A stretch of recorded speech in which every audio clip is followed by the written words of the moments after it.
Welcome back to another episode of The State of Sustainability. I'm your host, Saif Hameed, founder and CEO of Altruistiq. Today we're going to talk about the Iran war and its impact on the sustainability environment. But before we get into that, I'd just like to remind you that we're hosting the State of Sustainability Summit in Chicago on the 15th of April. So if you would love to meet us in person, meet me in person, have a chat, tell me what you like and don't like about the podcast, please drop me a note on saif@altruistiq.com. My email will be in the show notes. We would love to see you in person on the 15th of April in Chicago. But in the meantime, this episode is going to highlight the 4 big themes that we see coming out of the Iran war that are of relevance and impact to every sustainability team, certainly across the global consumer space. We're going to also share some tools, some suggested approaches for how to navigate this and how to make sure that your sustainability strategy safely navigates its way through the Strait of Hormuz.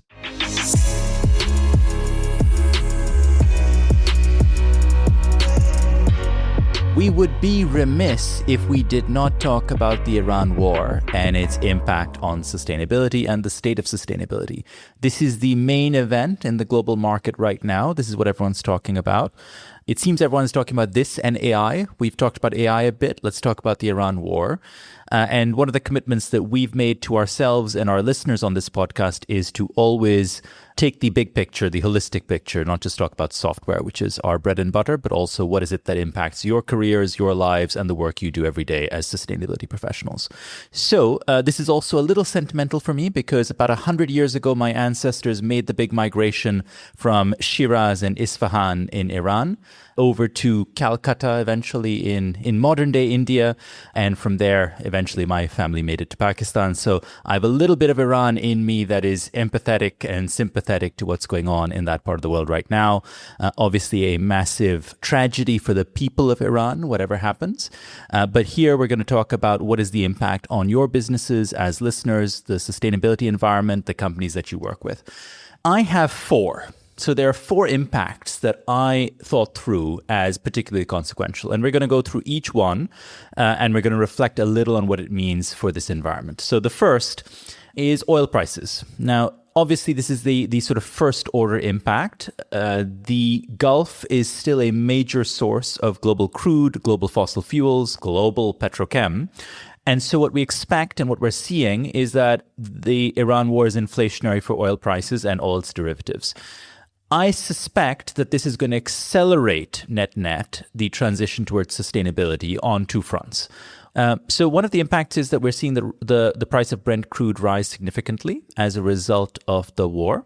That is going to make the transition to renewable energy more case positive. What I mean by that is as fossil fuels become more expensive, renewable energy becomes a little cheaper, on-site renewables become a little cheaper. So actually we expect an acceleration potentially in the business cases that rely on this renewable energy transition. Interestingly enough, and I think we've talked about this in a previous episode, if you look at countries like Pakistan, where I'm from, we're seeing a massive boost towards solar energy and solar power rollout, driven by the expense of heavy furnace oil-based power and fossil fuel-based power and the grid system. I expect that sort of transition to just accelerate and also have an impact on Europe. On the other side, we're seeing derivatives of oil are likely also going to get more expensive. The main one of interest and relevance to our listeners is going to be plastic packaging. Plastic packaging is one of the sort of most prevalent derivatives from the petrochemical industry. And you would expect that as the prices for the raw material become more expensive, the price of virgin plastic should also become more expensive. This should, in theory, lead to recycled content becoming a little cheaper, potentially also lead to alternative substrates like maybe pulp and paper also becoming cheaper versus the comparable of virgin plastic packaging. So if you think about the business case for your initiatives related to virgin plastic packaging transition or anything away from fossil fuel energy transition, those net should benefit from the volatility that we're seeing in the oil market as a result of the Iran war. There's another big fuel source. So if you think of the big shifts, there's another big raw material source, rather, that is going to be disrupted as a result of the Iran war, and that is fertilizer inputs. 2 fertilizer inputs in particular. One is going to be ammonia, and the other is going to be phosphate. So if you think about the most common fertilizers used in the food industry, 2 of them are going to be phosphate-based fertilizers and ammonium-based fertilizers, ammonium nitrate, for instance. In both those cases, you're seeing major sources of the raw material face disruption. So take Egypt and Jordan as major sources of phosphate, and take, let's say, Qatar and other Gulf countries as major sources of ammonia and natural gas. I would expect that as we see the impact of this play out, and my analysis suggested urea prices jumped about 32% in the week following the war's entrance, you would expect some of this start to trickle through to food and beverage, FMCG, CPG companies as well. The bad news and the good news, I guess it's kind of all good news from some angle and all bad news from another angle. On the one hand, the increase in fertilizer prices is unlikely to have a massive impact, I would say, on the branded food side. And the reason for that is that fertilizer costs, depending on where you sit in the value chain, might be something like 25% of the food input costs. Fertilizer is a big expense from anyone in the farming business. But by the time that this reaches the branded goods side or the FMCG or the CPG or the retailer, this fertilizer cost component ends up being relatively small because you layer on all the logistics, the transportation, the value addition, the packaging, the marketing and distribution costs and all of that. Fertilizer ends up becoming quite small. So the end hit when you think of consumer prices may actually not be so significant. However, procurement teams are going to feel it. The other stakeholder group that is definitely going to feel it is going to be farmers, because again, if it's about 25% of your input costs, often you're actually going to be buying this using debt from intermediaries in the farming value chain. The rise in fertilizer prices is a real thing.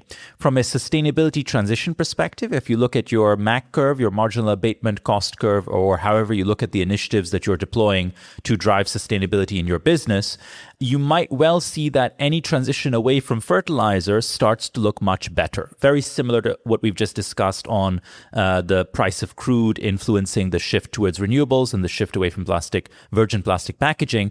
In this case, what you might see is a shift towards non-ammonia based fertilizers, biofertilizers, potentially also a shift towards anything that reduces the need for fertilizer.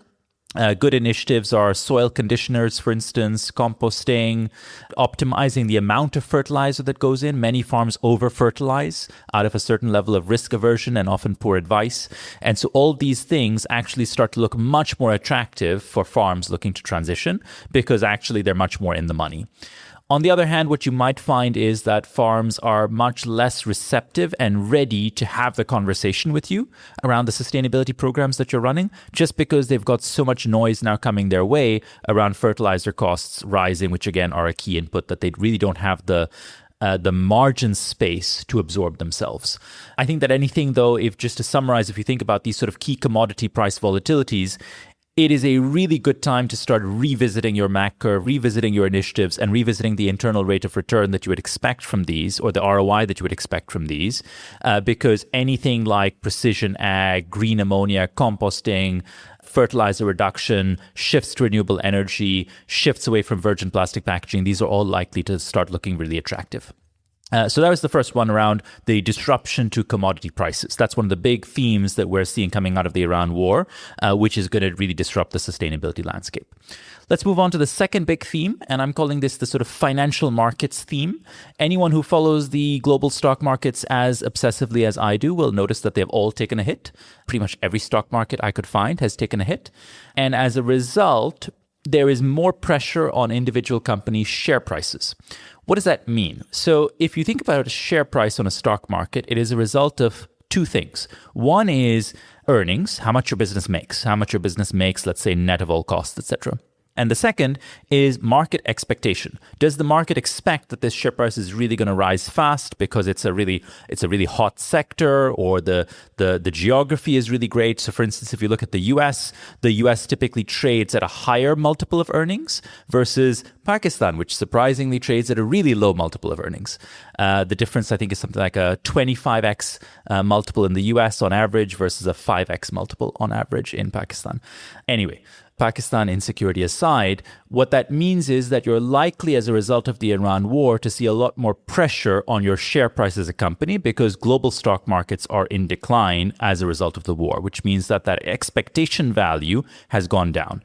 The only thing that companies can do to try and boost the share price in this environment becomes boost earnings. The thing that the companies can do to boost earnings is cut costs. That ends up being the only lever that they have real control over to try and boost earnings and recover whatever ground they can on the share price. So within sustainability teams, sorry, I know this is always bad news and hard to hear, I would expect more pressure now on cost cutting than ever before. This podcast is brought to you by Altruistiq. Sustainability teams have one thing in common. They all have messy data sitting in silos across the business.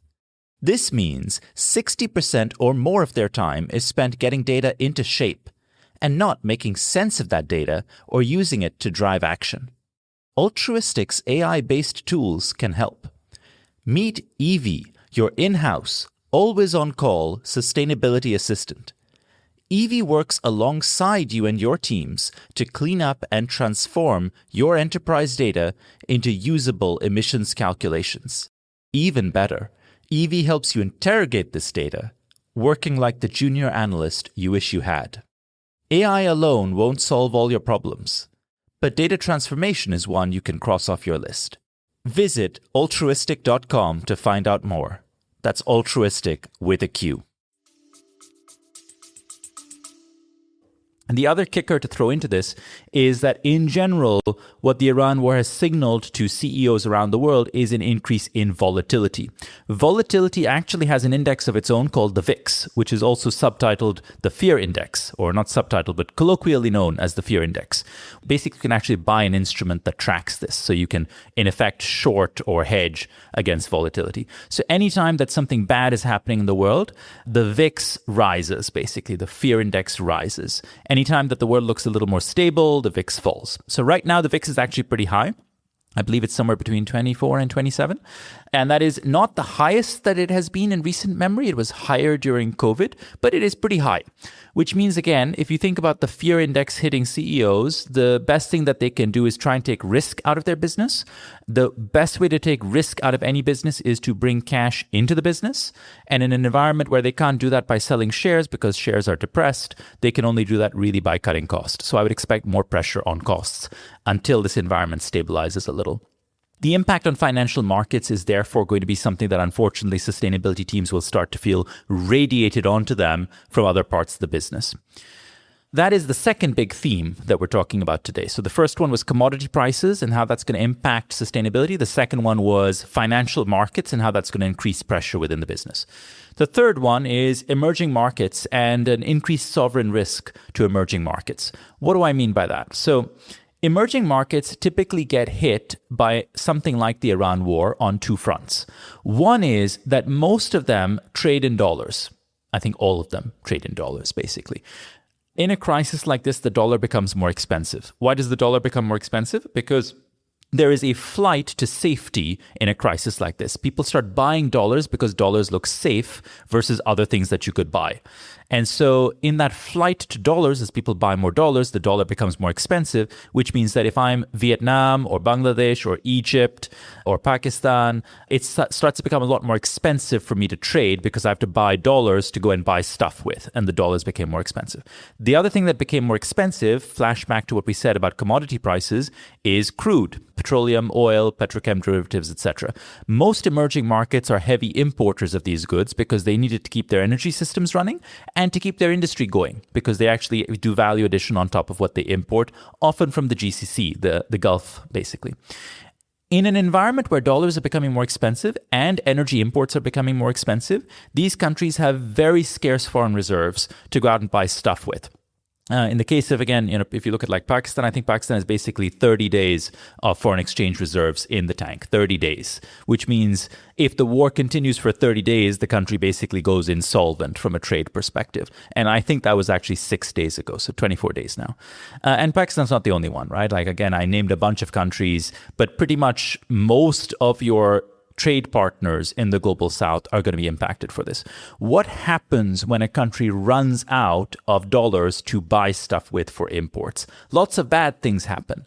If there are countries like Vietnam, for instance, they are probably importing a lot of their cotton to do value addition and then to export them to you guys as t-shirts.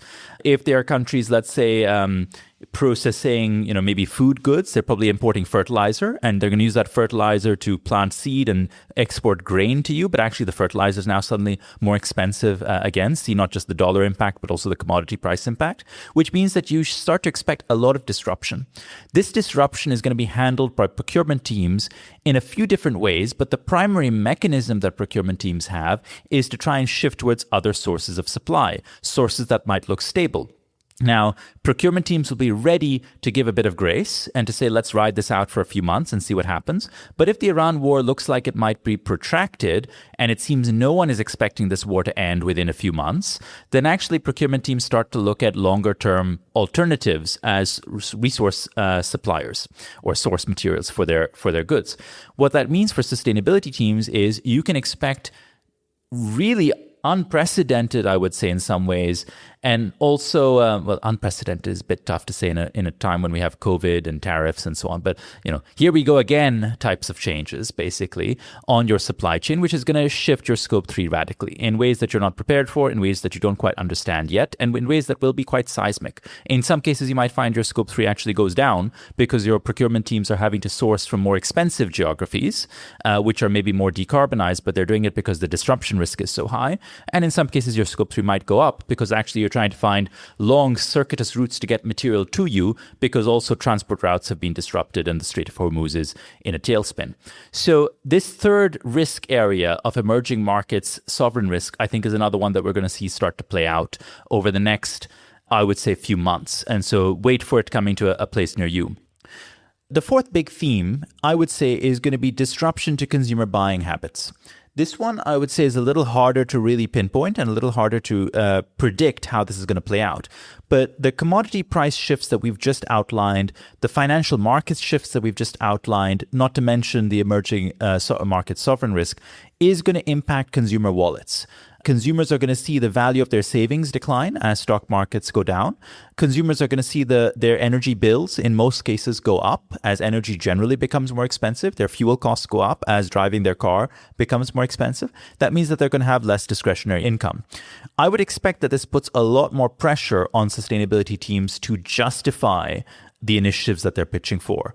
On the plus side, I would say that any disruption is a good opportunity to re-articulate or rebuild a narrative.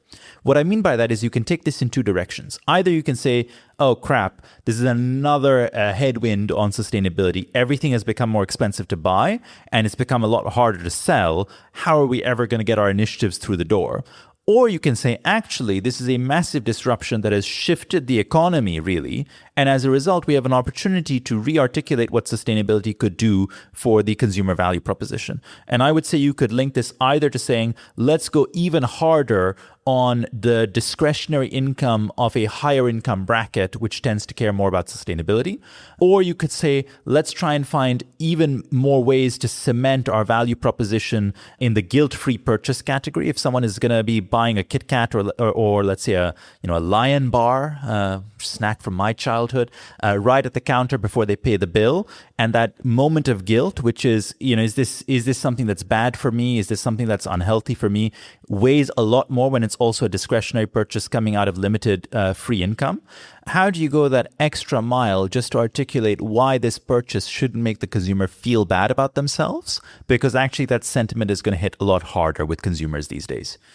I want to also just bring these four different themes to a close. So if you think about what all these themes have in common, right? Commodity prices rising and shifting the cost of your raw materials, shifting the business cases for transitions, often in favor of sustainability, financial markets risk, increasing pressure internally on the business, increasing the need for every team to justify what it does in the business, emerging markets sovereign risk, re-architecting and redesigning supply chains globally pretty much for every business. And then this shift in consumer buying preferences as a result of more pressure on the consumer wallet. What these all mean, what these all come to a head for a sustainability team, is you really need to revisit the plan. You need to revisit the initiatives that you're deploying because actually the costs for every one of those initiatives have changed. Some initiatives have become more expensive. Some initiatives have become cheaper. We're actually going to be sharing a little piece of analysis that we've done on what are the 5 initiatives that we think have moved the most into the money and what are the 5 initiatives that we think have moved the most out of the money. What I mean by that is we did a 2x2. So we said, let's take a range of initiatives. Let's sort them based on the impact that they have to the scope 3 of a business. These are initiatives that have a massive impact because of the nature of the material that they target and because of how emissions intensive that material is. And on the other axis, let's say, what is the delta of to what extent these have moved into the money or out of the money? And that way you can say, well, these 5 initiatives are impactful initiatives for me. They were always impactful initiatives for me. They've now become a lot cheaper for me to do. Makes sense for me to now move them up the stack in the priority of what I'm going to deploy. These other 5 initiatives were super meaningful for me from an impact perspective, but they've just become a lot more pricey. And actually, maybe I need to have a second look at them because my finance team is going to shoot them down. And so that analysis is the one that we've done. We've done it obviously in a generalized way. We have access to a lot of great data for our customers and the consumer businesses that we work with. But we've done this, outside in a kind of one size fits all way. I would encourage every sustainability team to have another look, whether you're using MAC curves, marginal abatement cost curves, which by the way, I hate. I've spent 3 years trying to flog them as a McKinsey consultant to my clients and failed almost every time. That's a story for another day. I probably shouldn't leave you with that because you need an alternative, don't you? So let's say if you're not going to be using a MAC curve, I would just use an Excel spreadsheet and just build out a set of initiatives and just have the marginal abatement cost or the abatement cost per initiative laid out. I think when you start getting into curves, that actually cost curves, that actually just overcomplicates life, frankly. Anyway, I would have another look at those because I think that you'll find the cost of your transition plan has radically shifted. As a side note of interest, one of the things that we've started getting into at Altruistiq is we have started to see many businesses now look to understand multiple different glide paths for how their pathway to their targets plays out over the next 10 years. And those glide paths first became important to them because what they started to notice is that every time something changed with SBTi guidance or every time something changed from the business perspective, their internal stakeholders started asking them to remodel the pathway. How does it look now? What happens now? Is the pathway still relevant? Is the scenario still valid? And so they would have to go back to their tools and rerun these glide paths and rerun these pathways. And what sits underneath these glide paths and scenarios is always a big set of initiatives. And so what we've noticed is just more and more businesses trying to preempt the increased frequency of disruption by preparing tools and databases and lever libraries that can actually remain agile as things change. So I would encourage every business, whether you use an Altruistiq or something else to do that, that's a good thing to do because the world is going to get more and more volatile. But certainly in the wake of this current global, I would say, crisis, certainly macro event, whether or not you call it a crisis is a question of your politics. I would say that you really want to re-examine what your glide paths look like. So that is our episode on the Iran war and its impact for you. I hope you found this instructive or helpful, or at least worth writing to me about and telling me how much you disagreed with my analysis. If you're interested in finding out more and looking at our impact assessment, we will have the link to our little piece of analysis in the show notes, and you can check it out there. I look forward to hearing from you either way. Thanks very much for listening to this edition of the State of Sustainability podcast. Please hit follow or subscribe so you get notified as soon as our next episode drops.